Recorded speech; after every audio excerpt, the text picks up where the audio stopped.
খবরদার, রহমানের বান্দারা অন্যের রক্তে নিজের হাত রাঙায় না।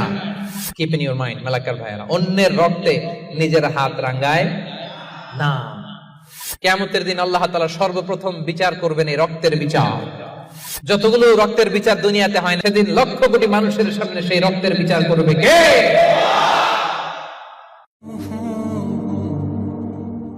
ওয়ালা ইয়াকতুলুনা আন-নাফসাল্লাতী হারামাল্লাহু ইল্লা বিল হক। রহমানের বান্দারা অন্যায় ভাবে কাউরে মারে না, রহমানের বান্দারা হত্যা করে না, রহমানের বান্দারা কখনো খুনি হয় না, ঠিক কি না? ওয়ালা ইয়াকতুলুনা আন-নাফসাল্লাতী হারামাল্লাহু ইল্লা বিল হক। খবরদার, রহমানের বান্দারা অন্যের রক্তে নিজের হাত রাঙায় না। Keep in your mind Malakar ভাইয়েরা, অন্যের রক্তে নিজের হাত রাঙায় না। ওয়ালা ইয়াকতুলুনা আন-নাফস, আল্লাহ নাফস শব্দ ব্যবহার করেছেন। প্রাণ হত্যা করে না, মানুষকে মারে না রহমানের বান্দারা। কোন প্রাণ হত্যা করে না, মানুষকে মারে না, প্রাণ বিনাশ করে না। এর কারণ মানুষ সব বানাতে পারে, প্রাণ বানাতে পারে না। কথা বলেন। মানুষ কম্পিউটার বানাতে পারে, মানুষ রকেট বানাতে পারে, মানুষ প্লেন বানাতে পারে। মানুষ কি তার মতো আরেকটা মানুষ বানাতে পারে? যেটা আপনি পারেন না, এটারে আপনি শেষ করবেন কেন? যেটা আমি বানাতে পারি না, সেটা আমি কেটে নিতে পারি? এজন্য খবরদার, রহমানের বান্দারা খুনি হয় না, অন্যের রক্তে নিজের হাতকে রাঙায় না। এটা বড় মহাপাপ।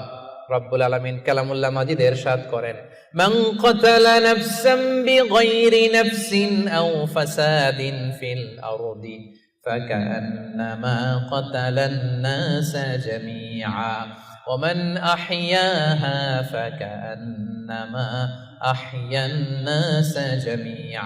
যে ব্যক্তি একজন মানুষকে হত্যা করলো, সেজন্য গোটা বিশ্বের সবাইকে হত্যা করলো। আর যে ব্যক্তি একজন মানুষের প্রাণ বাঁচিয়ে দিল, সেজন্য গোটা বিশ্বের সব মানুষের প্রাণ বাঁচালো। পড়েন সুবহানাল্লাহ। কি সুন্দর ইসলাম! দেখেন, আমাদের জান, আমাদের সত্তা, আমাদের নিরাপত্তার কথা ইসলাম কতটা ভেবেছে। এটা মহাপাপ।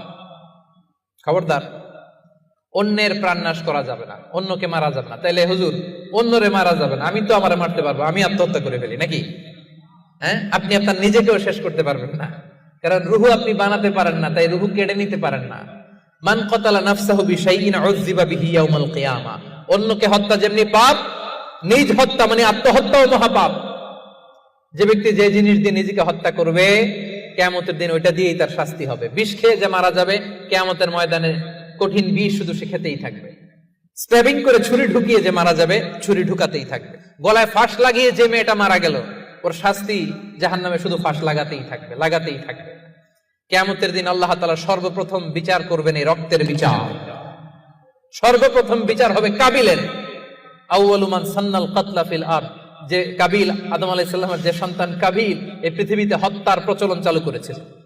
এই পৃথিবীর প্রথম হত্যাকারী খুনিকে বলেন তো? কারে মারছিল? এজন্য পৃথিবীতে যত হত্যাকাণ্ড, ওই হত্যার একটা পার্সেন্টেজ গুনাহ ওর আমলনামায় আছে না নাই? কিয়ামতের দিন আল্লাহ দুইটা বিচার দিয়ে শুরু করবেন। হাক্কুল্লাহ, আল্লাহর হকের প্রথম বিচার হলো নামাজ। আর হাক্কুল ইবাদ, বান্দার হকের প্রথম বিচার হলো রক্তের বিচার। রক্তের বিচার, যতগুলো রক্তের বিচার দুনিয়াতে হয় না, আল্লাহ সেদিন করবেন। এই পৃথিবীতে গুম আছে না নাই? বাংলাদেশের নিউজে শোনেন না, গুম করে ফেলছে, খুন করে ফেলছে, বস্তাবন্দি করে ফেলে দিয়ে আসছে। আহা, দুনিয়ার কেউ দেখে নাই, কোনো প্রমাণও নাই। সেদিন লক্ষ কোটি মানুষের সামনে সেই রক্তের বিচার করবে কে?